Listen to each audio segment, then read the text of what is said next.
yango jibem piana oyo asala bino nini eza na garçon moko toyeba ye mwana ya Mobutu aleka pe na bashena awa subomoni ye donc José Diasuka lakisa nanu batu photo oyo bamona ye alekaka na TV na ba télé 50 soi-disant mwana ya Mobutu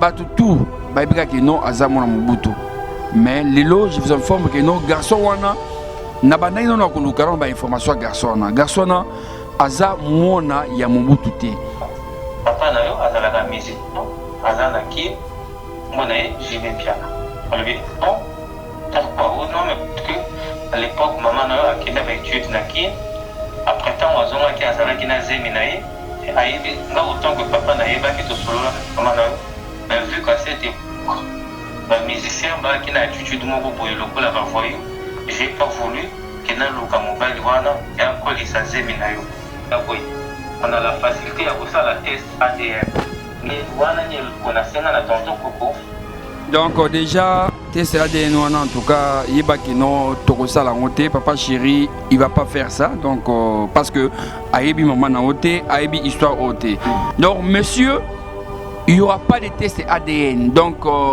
ta mère on la connaît pas papa chéri ayebi été ta mère il faut oluka ba camarade ya maman na yo tout na bango bien papa bakoyeba que non mon papa na yo azaki mutuboye mais eza jibem piana te parce que déjà en 89 jibem piana n'était pas un artiste oyo bakol ba que non ba musicien bazaka ba aventurier ba musicien bazalaka mobulu bazaka boye non bazaba irresponsable déjà en 89 jibem piana werason wenge zaki makasi bazobeta ba concert tout ça faire rigola kutu faire rigola donc mon émission moya mwana oyo Davina les grands TV tout ça mais faire tellement il est responsable tellement musicien oyo adara maele a récupérer Davina donc kitoko aboya bakam a récupérer parce que faire azan bon belé azan bon té oyo ya Davina o Minerval o boité a récupérer mwana ba maman boye baka ya kolakisa bana bino papa na bango. Mais lelo awa, ces jeunes garçons, ils passent à la télé pour nous dire que non, on a besoin de ça la tête, c'est ADN, tout ça, maman Kenda Braza, maman Nanga, tant on a koufa, tant on a koufi, a ebisanga ilogote, alors koko nanga pa nga koufa, alors que non, papa na yo, azaki jibem piana, na lingaki te yo, ko ebisa yo lokwana, lokwana pe na koufa, ya on ngina biso papa na yo jibem piana. Alors, comment beaucoup qui confirmer eloko oyo eza vrai? Yango jibem piana oyo asala bino nini Elenga Congo Glody Diasika la mignonne la mignonne Tracy Mbelenga bro Tracy Mbelenga bro kata Zambe Tolobate Filokoboy Tolobate Nzambe yo Otani Ozolula ya man ya yo pe koki kokoma bongo na pomade awa toza ngai mwasi na ngai okuma olingi osomba pomade naturelle awa toza en ligne www.awatozaacrème.com www.awatozaboutique.com soit appelé au numéro 00 33 75 11 10 975. Bonne adresse, il y a Kosomba Pomade Awatoza 70 rue Marcadet 18e arrondissement métro Marcadet ligne 4. Pomade Awatoza esalami na bana mboka ba congolais na banzete ya mboka Congo bokeba na pirate mpona kovinikisa bamole mipende nsima pe tolo somba gamme ya pomade Awatoza mase yango na baparti oyo olingi evimba nsima ya 3 mois osu résultat Sali la pomade Awatoza mase ya ngai pakomi nango kibokon na pomade Awatoza. Maxi Bio Café. Yango.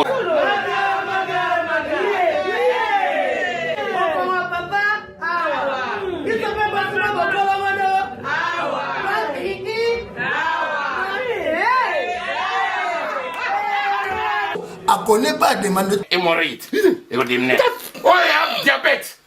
Si vous avez besoin de la peine, café kitoko yo Maxi Bio Café, numéro ya ngwana na se. Benga kaka Eric Faka, yo moko comprendre. Pour biso ba sagade kutanga mona o melango. Tani na ko commander ministre mobo ya affaires étrangères. On est président mobo à Ghana, donc rien à voir Maxi Bio Café to so melango. Bon ba te posa ka yo moko. Expliquer moninga to na problème na couple. Expliquer maman. Te longo ezo mo misabiso na couple yango yo. Tous les malades écoutent qui n'ont Maxi Bio Café. Nga vie de loin na melakango et bongo yo. Ayuna.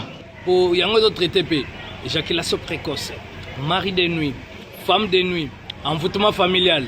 Biloko nyonso so meli café kitoko. En tout cas numéro ngana c'est boluka ye moko grand prêtre Eric. Bio Café et au sala chonjo te leng. Tomela ka na bino yango. Force Mbetu.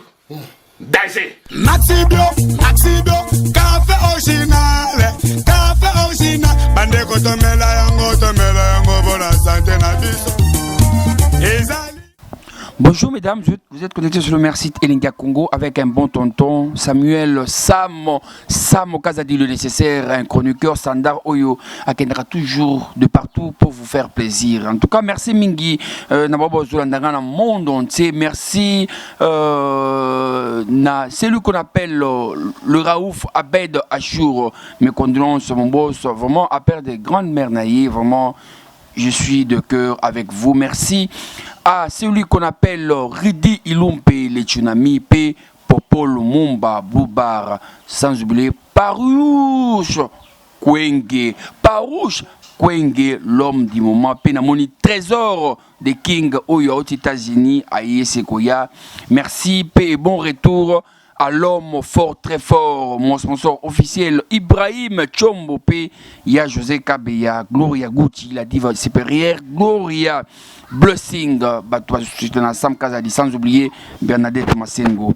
Vraiment, on en a plaisir, il y a Rosala là-bas, petit écran à Bino, pour nous annoncer Bino Makambu, pour nous pesa Bino, idée ya Makambu déjà okende, Jibem Piana, Oyo, Motopamba, Papa na Daïda, Papa na Soraya, Papa na Junior, Papa na Abraham, Jibem Piana Akizé, le lot na média na internet, Asundola Mwana, des affaires Oyo, Nasa Kolobela tout à l'heure, beaucoup de vérité, ce qui, moi, Aza Mwana ya JB, so Mwana JBT.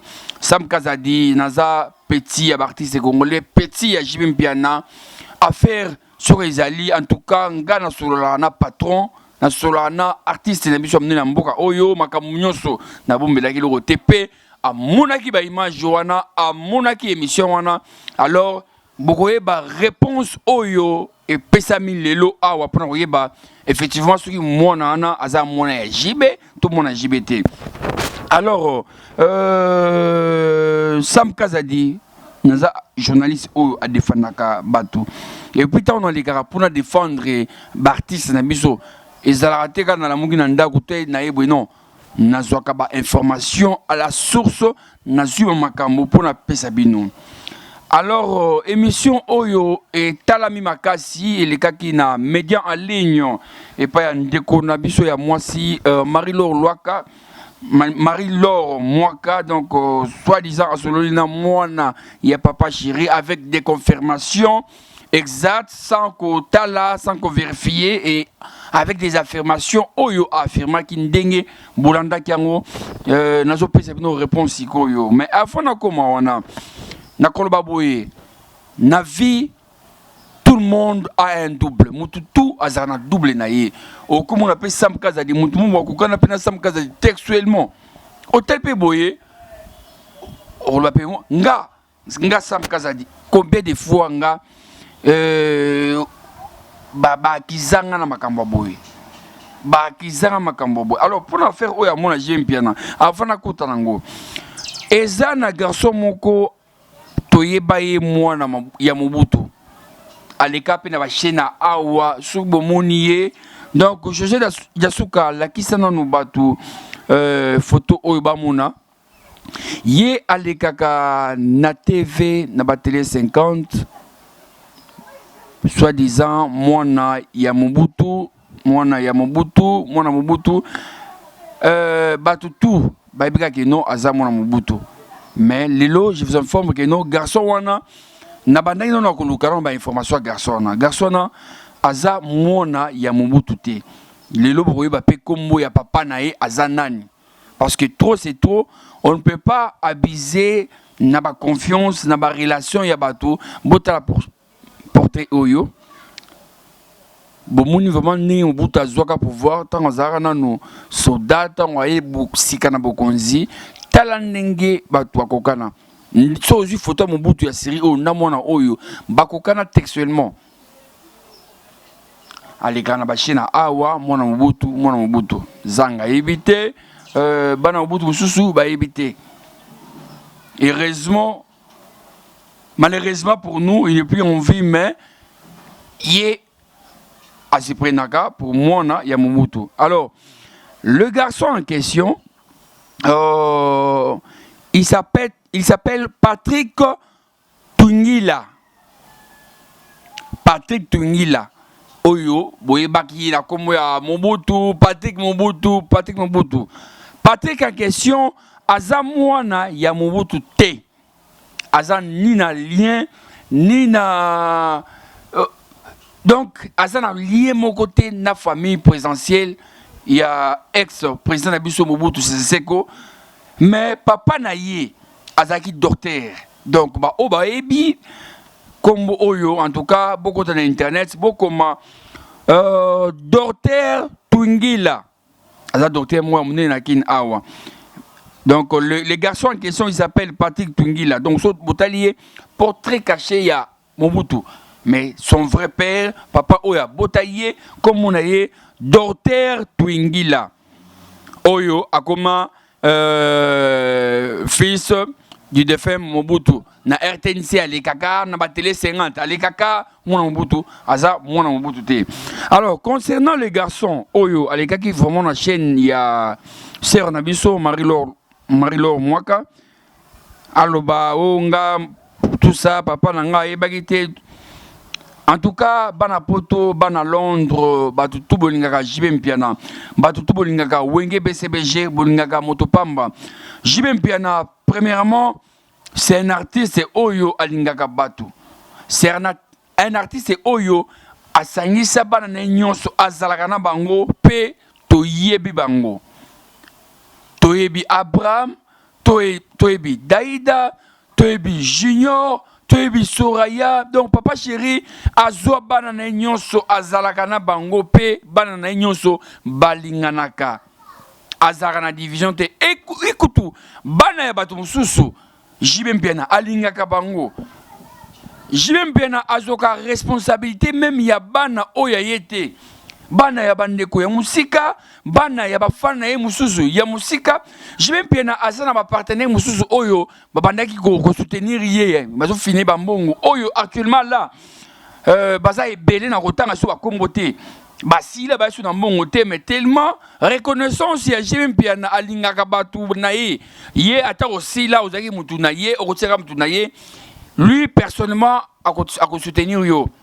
Aropesa omutuka aropeso mutu na disposition na yo o atakuta na mwana ya sans problème. Mais lelo awa ces jeunes garçons ils passent à la télé pour na kolba que non on a besoin de la tête c'est ADN tout ça maman akenda braza maman nanga tango nakufa tango akufi ayebisanga eloko te alors koko nanga pa nga kufa alobi que non papa na yo azaki jibem piana na lingaki te yo koye bisayo lokwana lokanga pe ngina kufa ya ona ngina bisayo papa na ojibe mpiana. Alors comment beaucoup qui confirmer eloko oyo eza vérité jibe mpiana en question alinga mwasi na Brazzaville te la dame en question oyo akufa tika biso mes condoléances pour ta maman jibe mpiana atika ko bimana te. Alors mutu oyo babibina mutu te donc yo na ebité ta mère je ne sais pas où Azuze Minayo et baloba jibem piana et ta grande mère tant en que non na bombaka pour na que non na ningakite pour na musicien non d'abord à l'époque dans la série ba koko na biso ba franco ezaki même moi pas si que non musicien awa golunga na famille normale te ba musicien bazala aventurier ba musicien bazala vraiment eloko te ba musicien ba kosaka tout ça. Ma époque où déjà il y a ba JB Mpiana ba wera son tant wenge yena makambu. Donc tozana 2019 tozongi sima 30 ans passé déjà wenge et ba neko beta makasi ba musicien bazala na succès pe bazali na ba monde na bango na ba mituka ya cher ba collection sika. Et comment parents et Amoutou, grand-mère Amoutou, que nos séries on a déjà JB Mpiana, ça va mon et que si c'était vrai et qu'il a beauté par exemple moi Nabino directement au Rolinga, moi na aïe papa na yé au Rolinga, kutu on est ba que non moi na biso ya moi na moi si aboti na JB Mpiana, oh ça artiste a na mboka oyo partout bazo yembaye bazo binaye JB Mpiana. Jamais on ne m'a dit JB Mpiana. Pour JB Mpiana déjà à 30 ans passés. Azalaki na Kombo, Azalaki na Makambu, Azalaki na donc il avait tout pour lui. Époque déjà bah JB donc Wenge BCBG wana, Werason, JB Mpiana, Adolphe Dominguez, Tata. Donc bazalaki na Makambu que non ce qui n'est pas boti na mwana yo oko sepela kutu po baza ba artiste ba star, baza ba patron, baza la Makambu. Mais ce que série wana to zongi obake non obombaka okobomba pourquoi et pourquoi après 30 ans donc, en tout cas bana monde entier obunga JB Mpiana nazo confirmer mino nazo pesa bino o eza confirmation exacte JB Mpiana aibi histoire oyote le garçon aza mwana ya JB Mpiana te. C'est vrai les lots batu akokanaka to monde na pe monde ki no mutu oyo akokana Félix Tshisekedi batu belé baza o monde pe Félix atema o monde ki no bakokana mais moi na été et comment boki ko luka kaka boba mela mutu kombo yango JB Mpiana oyo asala bino nini JB Mpiana asala bino nini 2019 oyo na kanisa ki peut-être tokotika ye na makamuna ye.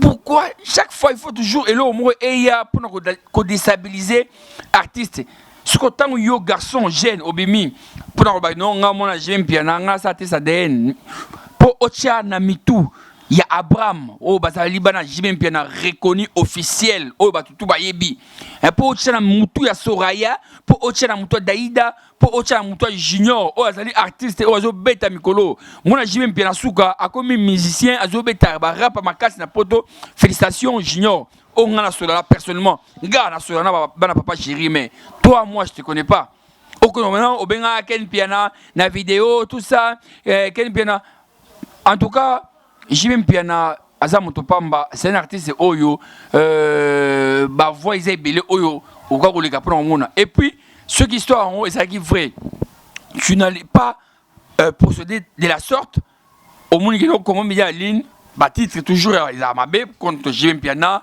bah ça toujours le mot avec comment on les cabouiller on les médiatiquement boué à tes qui vrai net singa boué n'engana lingate tu passes pour envoyer des logos information au les cas na internet ma vidéo tout ça non ça n'a pas de sens et ça n'a sens de oh obenga Koko Mbouy déjà ayeba ki non et ça n'a bon côté donc aboka oyebisa yo et ça histoire moko et ça force il y a un moment que non alors ça le boye parce que ayebi histoire wana te ayebi histoire wana te to yebi affaire en côté donc monsieur jeune homme tu es un grand garçon na plus de 30 ans ça la vie na yo fais ta vie, continue vie na yo. Mes condoléances à ta maman Oyo Akenda, mes condoléances à ta grand-mère Oyo Akenda, mais arrête yakoya ko s'aimer trouble na famille, ya artiste ya monene JB Mpiana, que non JB Mpiana tout ça, na sa test ADN. Quel test ADN Oyo ko sala? Na maman nini Oyo JB Mpiana bimana été. Et ça n'a sens mon côté, et ça affaire moi ils a le kuta. Donc tu dois bien vérifier. Cherche à savoir bah oh bazaki ba mi à maman na yo solana bango ba koyebisa yo que non en tout cas maman na yo abima jamais na JB Mpiana. JB Mpiana c'est un homme, c'est un responsable oyo alingaka bana ala wanga na jamais makambo c'est un homme responsable oyo alingaka ko assumer ba responsabilité na ye. Toi tu peux pas venir aujourd'hui aux âmes 30 ans parce que aux la misu ya mbuma net papa chéri nenge bana pachi beza moma donc oza na chance pe oza mutu botama na famille moko oui oza baki bon le gozo moi ba très muké papa chéri donc o moi non papa oza porté craché oui mais oza mwana ya jibe mpiana te officiellement papa chéri ayebi ote ayebi maman na ote histoire oyo depuis abotama ayoki onka lelo en tout cas jeune homme arrête fais ta vie landa nzela na yo sala mosala soko salaka arrête de coller o se coller o luka o sala lo moko ke non oza pe mona jibe mpiana non oza mona jibe mpiana te tu n'es pas connu officiellement oza connu nanu boyete papa chéri ayebi histoire oyote jibe mpiana moto pamba ayebi histoire oyote ye nenga linga bana so ezaki histoire mo eza correct en tout cas bana jibe bazala na Paris batambola partout bakendaka bana jibe bazala partout batambola na Paris et puis ils sont à l'aise arrête ya s'aimer tout bien la famille en tout cas bao bazo ki chance ko yokate to yokana no soi-disant mona papa chéri makambo oyo ayebaki na koloba na média en ligne biso lisolo ozangani kombo na yo nani to ozangana na mboka ni d'accord pour la logique on a kombo na Naï Braldi Daniel Nabotama na Brazzaville en 88. Donc, maman, on va dire en 87, à Kenda Gossala va étude Nakin, à Zong. Ouais, c'était depuis 87, à Kenda Gossala va étude Nakin, Skotan ou à Zonga Bra, à Yoko Botanga. Au Boto à Botanga, mon parcours, Isako Konanga. Après, j'ai grandi à Brazza, si, na Kominanga majeur, na Ibananga Papa Nangate. Après, ce qu'on a eu au côté de Kokonanga na Poto, avoir Kufa qui Kalamingita Kufa. Avoir Kufa, puisque maman n'a Kufa qui, na Braza, n'a eu Poto, n'a nandi Kokonanga Awa, tant on a commis na Poto. Après Koko avoir Kufa, fala le va. Un an, tiens, avant à Kende, il faut naïf se faire. Pourquoi ils ont Kombonanga? Alors bien bon, depuis ce temps, devant Dana Bino, Atal, Kambomo, Bimati, les lots, vous voyez, n'a qui est obligé na yokaye, ce que autant m'a expliqué dans le vie que non, papa na yo, azala la musique, non, azala qui, mon aïe, j'y vais bien. Alors bien, non, pourquoi? Oh non, mais parce que à l'époque, maman na yo, a qui n'avait étudié na qui, après temps, azala qui azala qui n'a zémi na ye, aïe, là autant que papa na ye, bah qui te solo là, maman na yo, mais vu qu'à cette époque, bah musicien, bah qui n'a étudié de mon boy, le coup là va voyou. J'ai pas voulu que na luka mobile wana ya kolisa zemi na yo. Donc je tant que ta maman était ma première fille, n'a pas obligé ngamoko na kolisa yo. Mais je me suis dit maman na ya za le société, ba pe awa na komi na suka, donc on a kufa, fallait na zo courage na yebso makambo yango. Jusqu'au temps où to solo li na ye, bah internet à Kinshasa et tout avant de tala biloko ya kin musique machin, j'étais obligé na kota na site na luka moto na ko contacter na meka ko pesa nouvelle ce qui a commis yango c'est Viana. La première personne que j'ai contacté au solo là na Ken Piana pesa nga numéro ya Roger Ngandu. À l'époque on a ba Roger Ngandu va venir aux États-Unis na Blanchard Monsac. Même au solo là on a appelé les vidéos na mona Blanchard Monsac na Roger Ngandu na appelé les vidéos. C'est temps n'était passé, si je ne me trompe pas. Tant que solo na bon mais c'est là que tu recoutes dans la bourse, tu recoutes la nouvelle. Par exemple, à Salanga de société, j'ai continué à faire mes démarches. N'a eu besoin de numéro, il y a Roger Emel.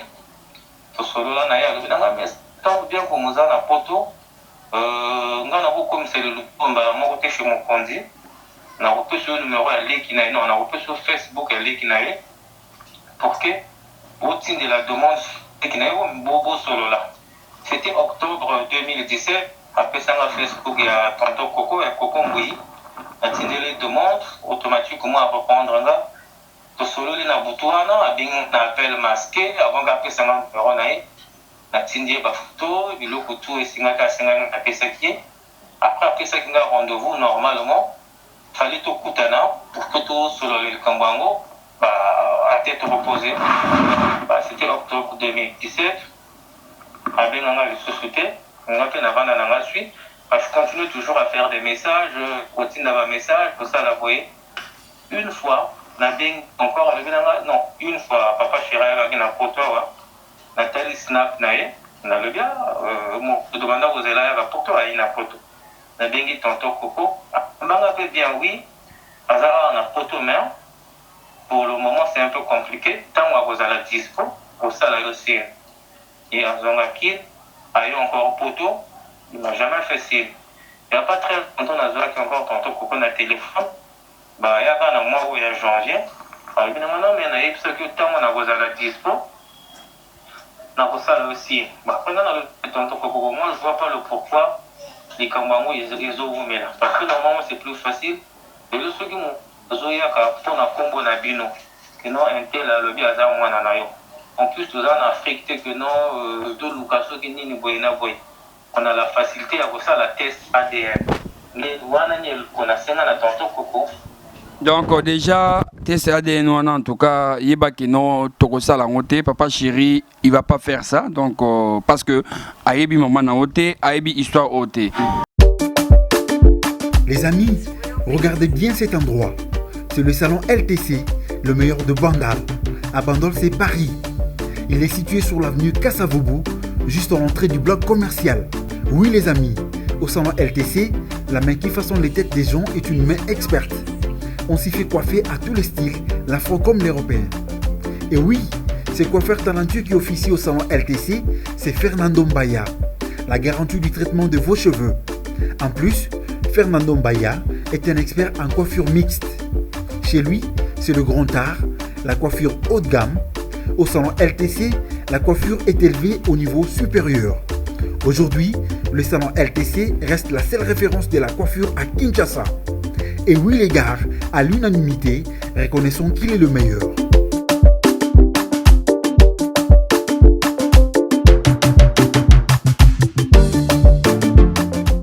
En exclusivité en tout cas, pour Kata, pour Boyo Kapé, son ya Mona Piana, Junior, le dernier fils de papa chéri, avec son en exclusivité, et aussi Magaga Lelo, Boyo Kanon son Mona Suga Piana. Septembre, le meilleur. Tous les voici là. Nous allons traverser les royaumes. Septembre, nous allons rassembler nos troupes. Joyeux cela ici. Si t'es avec nous, signe à les gens. Oui, on va c'est la tête de l'ordre. Si t'es avec nous, signe à les gens. Yeah.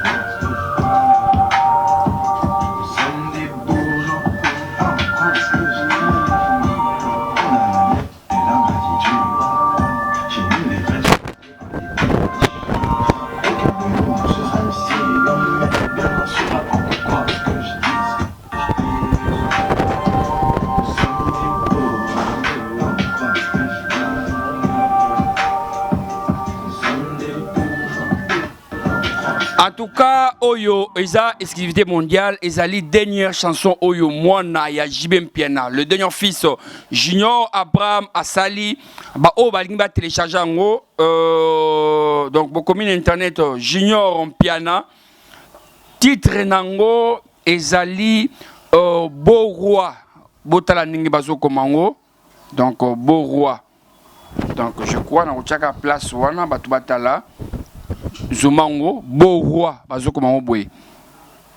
c'est une belle chanson. Donc, Ogomi, B-E-A-U, espace R-O-I-S. C'est une belle chanson, rap à Kitoko pour na rap. Donc, moi, na a rappé en anglais. Félicitations. Botala Netinga Sam Kazadi, moi, nanga Soukaye. Il s'appelle Sam comme moi. Sam, donc, Doinanga. Nga Sam Kazadi.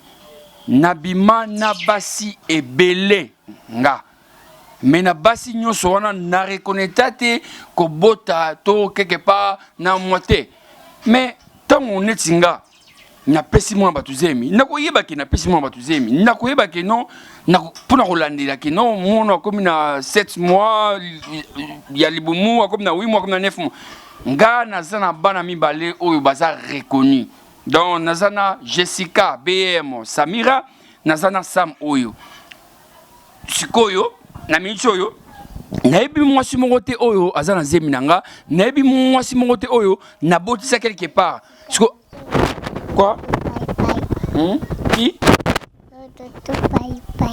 ah Rododo Pai Pai appelle Rododo Pai Pai mbote donc Rodrigue Pai Pai tu vois mon fils il te salue parce que bota la nan boye bana bazoko la boye mi balé après 30 ans mon tout moi makeno o Sam o moi na yo mais non totika yango eza exemple et servir na ba famille mususu au monde que non tonton mon boye papa mon boye journaliste mon boye abotana mwana yo mbala moko il faut kolo mwana donc papa ayeba donc mwana yeba déjà papa na ye bino ba famille bobombaka bana ya batu o peut-être ba yeba non so za mwana yanga la kisanga déjà erone ba ke mwana nga comme ça biso tolinga bana tolinga bana tolinga donc tolandela so ya mwana tolandela soin mwana zo évoluer il faut so mêler là-bas il faut ensemble pampers à comme na autant il faut que ta classe boy il faut faire nerval en tout cas ezarane boy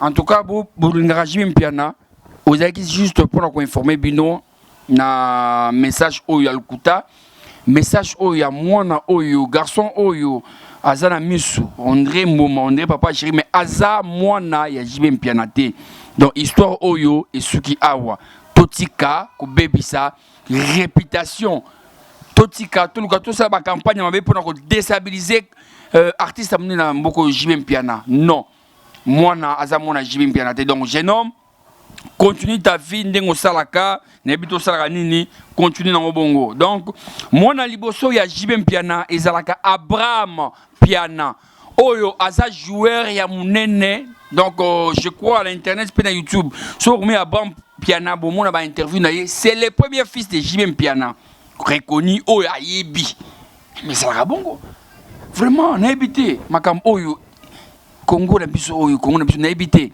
faire égola kutu faire égola donc tout le monde a émission moya mwana oyo Davina les na TV tout ça mais faire tellement il est responsable tellement musicien oyo azara maele a récupérer Davina donc kitoko aboya makambo a récupérer parce que Ferré azan mbongo belé azan mbongo te o ya Davina o Minerval o boyete a récupérer mwana ba maman boye baka ya kolakisa bana bino ba papa na bango e bongo jibe mpia na kutu jibe mpia na moto pamba o ya lingaka asungaka bana ya batu e bongo bano ya ye moko makila o ya ye moko asundola makila na ye en tout cas eza faux jibe mpiana papa malamu koko malamu tonton malamu musicien malamu alingaka bana donc monsieur il y aura pas de test ADN donc ta mère on la connaît pas papa chéri a ébiété ta mère il faut oluka ba camarade ya maman na yo tout na bango bien papa bakoye bake non mon papa na yo azaki mutuboye mais eza JB Mpiana te parce que déjà en 89 JB Mpiana n'était pas un artiste oyo bakol bake non ba musicien bazaka ba aventurier ba musicien bazalaka mobulu bazaka boye non bazaba irresponsable déjà en 89 JB Mpiana Werason wenge zaki makasi bazobeta ba concert tout ça ta mère pouvait te dire la vérité c'est ça qui vrai mais ils a vérité en tout cas merci na binoto bulandenga partout zaki flash ngasam kazadi na defandaka ba artiste ndenge ezalaka donc désormais nazaona pour na bino nyonso mais pour na papa chéri histoire oyo eza faux merci mingi na binoto bulandenga donc ba commentaire na bino ba détail na bino bokoma to répondre bino merci na Rododo Pai Pai donc merci na le patron Popolo Mumba Boubar merci na batutu benga Sam Kazadi Mike Kunda merci à Poison Mobutu depuis quelque part merci à Kaso Kasereka Gas Kasereka, l'homme fort de Djobour, il est à Kinshasa. Donc, merci pour notre soutien. Merci à Hakim Saloum, le Neymar congolais. Merci à l'homme fort, très fort, Parouish Kwenge. Vraiment, il contrôle Brazzaville, Kinshasa, Dubaï. En tout cas, merci à toi. Merci à mon boss Eric Mandala, le président des Unions Européennes, Arnaud Mandala, Oyazanakin, sans oublier Dadou Pedro. Il est beau, il a beaucoup d'argent. Merci à Tis Mumba. Merci à celui qu'on appelle... Il a beaucoup d'argent, il aime les gens. Trésor Olangui, Azana Kishasa, Aye Sekoya, Boulandek Sam Kazadi, na défenda ba misien.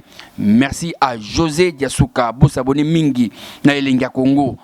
Bo côté pe Instagram, na congolisation, bo moni ba information ya solo. Bo s'abonner pe na chaîne privée nanga Kinshasa Connexion. Merci à Tracy Mbelenga Nakata Paris, Glody Diasuka. Merci à Moréako Bella, mon sponsor officiel P. Famille Mbadiasuka, Sam Kazadi, Naye Makasi, Popika Po, Boki Mambango. Abedo Ashura, Abedo Ashura, Abedo Ashura. Merci et à la prochaine. Kili Odia, Wakabase. Wakabase, ma chérie Nabiso. Wakabase, Bayaya Swag. Wakabase, Wakabase. Hello, ouais, ça y est la grande famille, c'est bien moi toujours la famille Legacy. Nous sommes venus sur la colonisation. On a beaucoup de abonnés, et on fait abonner à Bisso artistes. Les amis, nous avons vu nos beaux ordres, la colonisation. On va ramener ce bandarana. Wani, Ka, Koko, Ka, tous à la wana, Utunganga, la pena, Tungayo, c'est que Totungana, Alebisu, Baï Banzele, Bajona Lobby, Wakabase, il est important la colonisation.